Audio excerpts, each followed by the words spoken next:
Hey guys, this is Michael Cantrell, the CEO of Nexgen, and we are with Paul Menard today at the Trans Am Series race here in Barber, Alabama. Paul, how you doing? Doing good, doing good. Just got done with 100 miles of beating and banging these awesome TA cars. Wild race. Started in the rain and ended in the dry, and had a heck of a battle with Adam Andretti, and wound up finishing second, but we led most of the laps, and we licked our wounds to go on to Austin. Now, we noticed that just before the green flag dropped, the heavens opened up and the rain came down. Did that affect the strategy on the tires that you guys had on the car? Yeah, I mean, we knew that there's rain coming, and obviously it rained this morning and overnight. We just weren't sure when it was going to stop. We thought it was going to stop at about 7 a.m. and it just kind of kept misting, so we made the decision to start on rains.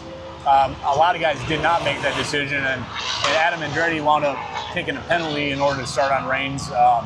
They give you a window where you can make that decision, and they were past that window, so they had to stop and start in the back. We had the right call.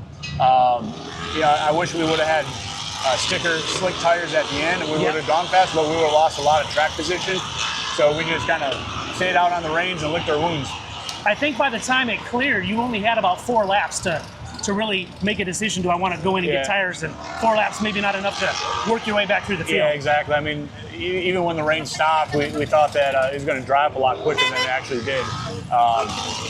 The track just didn't really dry, even with the cars, pushing all the water around. Some tracks dry really fast. Yep. And this is a track that just doesn't dry that fast. But the first kind of dry line I saw was right before the last caution, with maybe it was about 10 laps to go. I actually saw a dry line.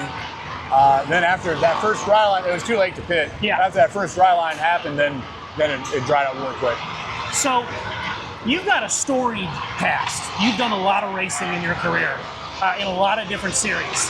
What brought you to the Trans Am Series? My first Trans Am race was, I ran, 5 or 6 of them in, I think it was the year 2002. Okay. And always loved the cars. They were 310 engines back then. Now we're running 358s. So we had about 700 horsepower then. Now we have about 900.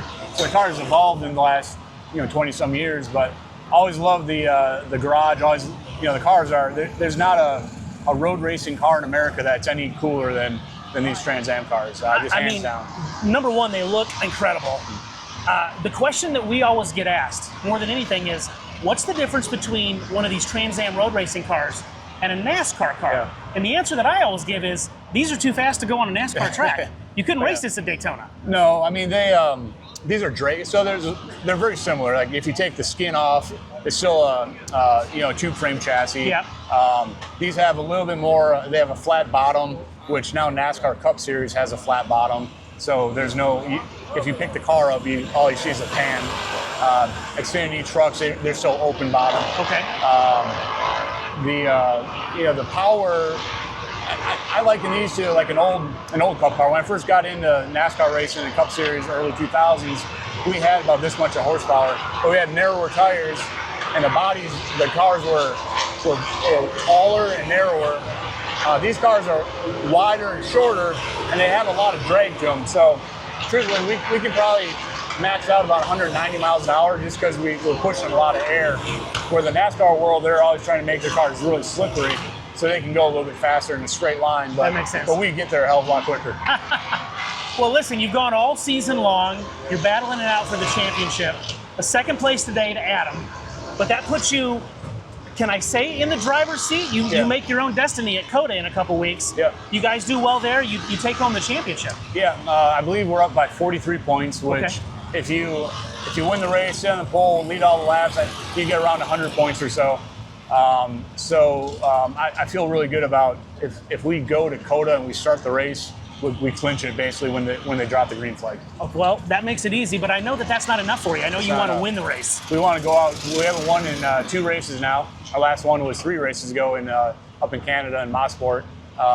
It would be awesome to clinch the championship by winning the race. Awesome. Well, listen, Paul, thank you so much for taking a few minutes. I know you guys are super busy, and now that your race is done, you're packing up and you're on your way out of here. We just want to say thanks for taking us along for the ride this year. Thank you. And we're looking forward to 26. Yes, sir. And we can expect you back in the driver's seat in 26? We'll be back. Guns blazing. Awesome. Thank you. I appreciate it. You bet.